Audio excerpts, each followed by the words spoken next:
Pukul 6 waktu Indonesia Tengah.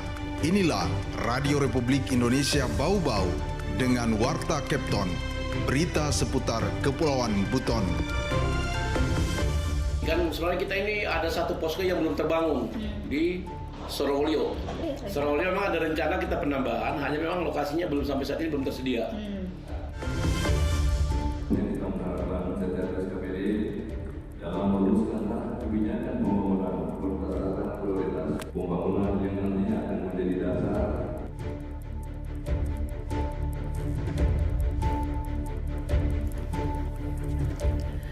Selamat pagi dari kawasan Limbowolio, Tanganapade. Kami sampaikan pokok-pokok berita.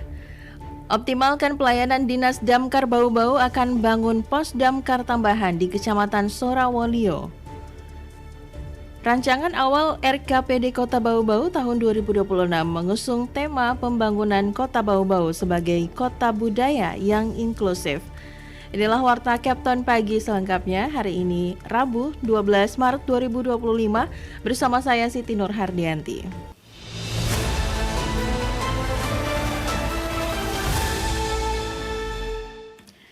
Berita yang pertama, optimalkan pelayanan Dinas Damkar Bau-Bau akan bangun pos damkar tambahan di Kecamatan Sorowolio. Selengkapnya, Waude Nurliani, reporter RRI Bau-Bau, melaporkan. Dalam upaya meningkatkan pelayanan kepada masyarakat, Dinas Pemadam dan Penyelamatan Damkar Kota Bau-Bau berencana mendirikan pos sektor layanan damkar di Kecamatan Sorowolio. Kecamatan ini menjadi satu-satunya wilayah yang belum dapat dijangkau dengan respon time cepat, sementara pos damkar yang telah tersedia saat ini berada di Kecamatan Betuambari, Wolio, dan Bungi. Kepala Bidang Pemadam Kebakaran Dinas Damkar Bau-Bau Nur Alam menyampaikan hambatan utama dalam pembangunan pos di Sorowolio adalah ketersediaan lahan, namun pihaknya terus mengupayakan agar pos tersebut dapat dibangun pada tahun ini guna memaksimalkan pelayanan damkar kepada masyarakat di kecamatan tersebut dengan standar pelayanan minimal SPM yang lebih baik. Nantinya di pos damkar Sorowolio akan ditempatkan 5 personil, di mana 3 anggota akan siap melaksanakan tugas operasional, sementara 2 lainnya akan standby di pos tersebut. Jadi memang kalau personel kami di sini, kan sebenarnya kita ini ada satu posko yang belum terbangun di Sorowolio. Sorowolio memang ada rencana kita penambahan, hanya memang lokasinya belum sampai saat ini belum tersedia. Ya, rencana akan ditempatkan juga satu unit armada dengan satu unit pasukan.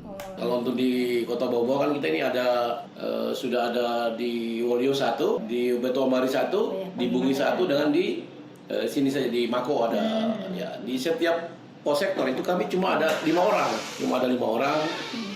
Sehingga apabila yang 3 pergi untuk evakuasi, yang 2 kan yang di pos jaganya tinggal 1-2. Lanjut Nur Alam, saat ini Dinas Damkar memiliki 103 personil yang terbagi dalam 3 peleton. Meskipun dalam keadaan libur, seluruh personil tetap dalam keadaan siaga untuk mengantisipasi kejadian darurat. Operasional pemadaman didukung dengan 12 armada, termasuk kendaraan evakuasi. Pada tahun 2025 direncanakan adanya penambahan 1 unit armada pemadam kebakaran untuk memperkuat sarana dan prasarana penunjang demi meningkatkan efektivitas pemadaman saat terjadi bencana kebakaran. Nur Alam berharap dengan langkah tersebut, Dinas Damkar Bau-Bau semakin optimal dalam memberikan perlindungan dan layanan darurat kepada masyarakat, khususnya di Kecamatan Sorowolio yang selama ini belum memiliki akses layanan pemadaman yang cepat.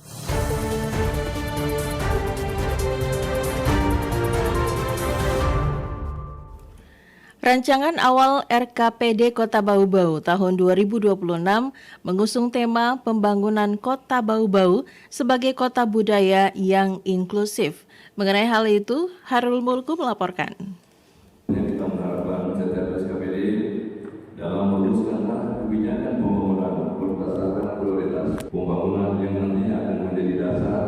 Pemerintah Kota Bau-Bau menggelar forum konsultasi publik rancangan awal Rencana Kerja Pemerintah Daerah RKPD Kota Bau-Bau tahun 2026 di Aula Palagi Mata pada Selasa pagi. Pelaksanaan forum konsultasi publik rancangan awal RKPD tahun 2026 mengusung tema pembangunan Kota Bau-Bau sebagai kota budaya yang inklusif. Dalam sambutannya, penjabat Sekda Kota Bau-Bau Laode Fasikin mengatakan, tema ini merupakan bentuk apresiasi masyarakat Kota Bau-Bau terhadap anugerah warisan budaya yang merupakan pusat peradaban Kerajaan Buton dan sekitarnya yang memiliki tatanan budaya yang utuh. Budaya yang menghargai dan menghormati semua orang tanpa memandang perbedaan latar belakang, jenis kelamin, ras, usia, orientasi seksual, disabilitas, dan latar belakang sosial ekonomi. Fasikin mengatakan dengan saling menghargai, Pemkot Bau-Bau optimis bahwa akselerasi laju pembangunan pada semua sektor di Kota Bau-Bau dapat ditingkatkan.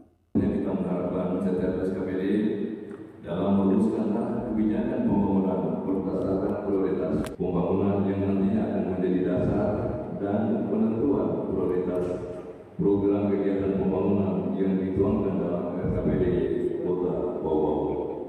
Kepada kita semua, tentunya RPJMD Kota Bau-Bau tahun 2025-2030 insya Allah akan menjadi kesepakatan seluruh stakeholder yang hadir melalui undangan kita pada pagi hari ini.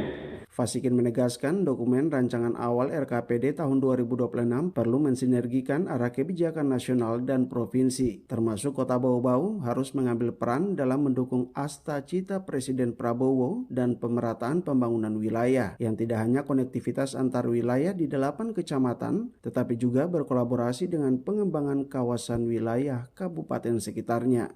Kami tentunya menyadari bahwa untuk mewujudkan tema pembangunan dan prioritas pembangunan ini dibutuhkan dukungan dan partisipasi aktif dari seluruh elemen masyarakat.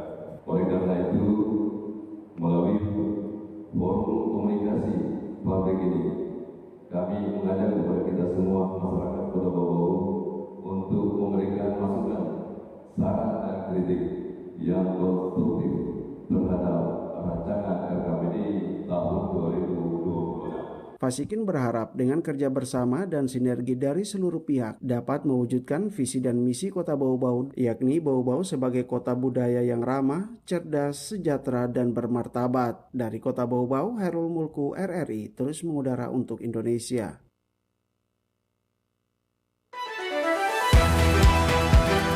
Anda sedang mendengarkan Warta Kepton, berita seputar Kepulauan Buton. Beralih ke berita lainnya, Polres Bau-Bau, maksud kami Polres Buton, menggelar kegiatan baksos dengan tema Polri Presisi di Jalan Baru lintasan Pasar Wajo, Bau-Bau yang melibatkan berbagai instansi seperti Satlantas Polres Bau-Bau, Polres Buton, Dinas Perhubungan, Dinas Perkrim, dan juga Dinas Lingkungan Hidup. Kegiatan ini dilaksanakan pada 11 Maret 2025 sebagai bagian dari upaya Polri untuk lebih mendekatkan diri kepada masyarakat sekaligus menunjukkan kepedulian terhadap lingkungan di bulan suci Ramadan 1446 Hijriah 2025 Masehi. Menurut Kapolres Buton, AKBP Rudi Silayan, kegiatan ini bertujuan untuk menjaga kebersihan dan keindahan lingkungan serta mengantisipasi potensi kecelakaan lalu lintas. Pihaknya ingin memastikan agar jalan tetap aman untuk dilalui karena banyaknya pohon dan rumput liar yang bisa menghalangi pandangan pengendara. Selain itu, Polres Buton berharap kegiatan ini dapat menjadi contoh bagi masyarakat, terutama generasi muda, untuk lebih peduli terhadap lingkungan. Aktivitas sosial ini juga menjadi momentum untuk meningkatkan rasa solidaritas, terutama di bulan Ramadan yang dikenal sebagai bulan penuh berkah.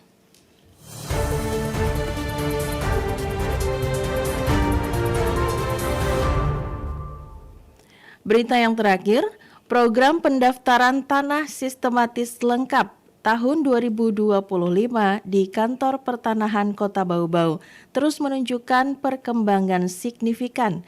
Hingga saat ini sebanyak 145 sertifikat bidang tanah telah diterbitkan. Mengenai hal itu, Afriansyah melaporkan. Ya, kita rencanakan di bulan Maret, akhir Maret selesai kita upayakan. Program pendaftaran tanah sistematis lengkap PTSL tahun 2025 di Kantor Pertanahan Kanta Kota Bau-Bau terus menunjukkan perkembangan signifikan. Hingga saat ini untuk tahapan pengumpulan data yuridis Poldadis telah mencapai 525 bidang atau sudah sesuai target. Kepala Seksi Penetapan Hak dan Pendaftaran Kanta Bau-Bau Sultra Wirawan mengungkapkan dari jumlah tersebut sebanyak 145 sertifikat telah diterbitkan, sementara itu bidang tanah yang belum terbit sertifikat ditargetkan rampung pada akhir Maret ini. Itu progresnya sampai hari ini. Itu sisanya direncanakan juga tetap bulan Maret ini? Iya, kita rencanakan di bulan Maret.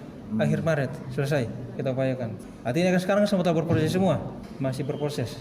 Masih ada pengumuman, ada pengesahan, dan terakhir itu penerbitan SK. Baru kita bisa cetak sertifikatnya. Sultra yang juga Ketua Adjudikasi Kota Bau-Bau ini menambahkan 525 bidang tersebut tersebar di 32 kelurahan. Beberapa kelurahan dengan jumlah bidang tanah terbanyak yang terdaftar dalam program ini diantaranya Kelurahan Lipu sebanyak 51 bidang, Kaisabu Baru 50 bidang, Labalawa 49 bidang, dan Karing-Karing sebanyak 40 bidang. Sultra mengatakan kelurahan dengan jumlah terbanyak program PTSL tersebut menunjukkan tingginya antusias masyarakat di wilayah tersebut karena untuk program PTSL tahun ini siapa yang lebih cepat mengajukan permohonan akan lebih cepat diproses. Sultra mengatakan pencapaian progres PTSL ini juga sejalan dengan fakta integritas yang telah disepakati Kanta Bau-Bau bersama kantor wilayah Badan Pertanahan Nasional Kanwil BPN Sulawesi Tenggara, yakni seluruh proses ditargetkan selesai pada akhir Maret 2025. Sultra berharap program ini dapat memberikan kepastian hukum bagi pemilik tanah di Kota Bau-Bau serta mendukung percepatan pembangunan daerah melalui legalisasi aset tanah yang lebih tertata. Reporter RRI Bau-Bau, Afriansa melaporkan.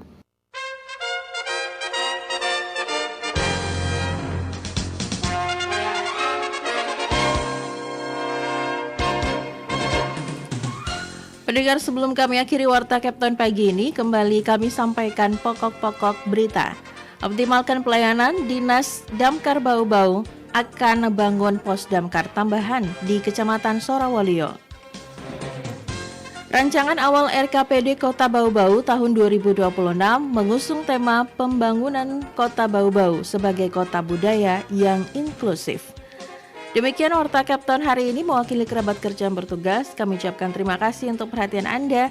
Selamat beraktivitas dan RRI terus mengudara untuk Indonesia.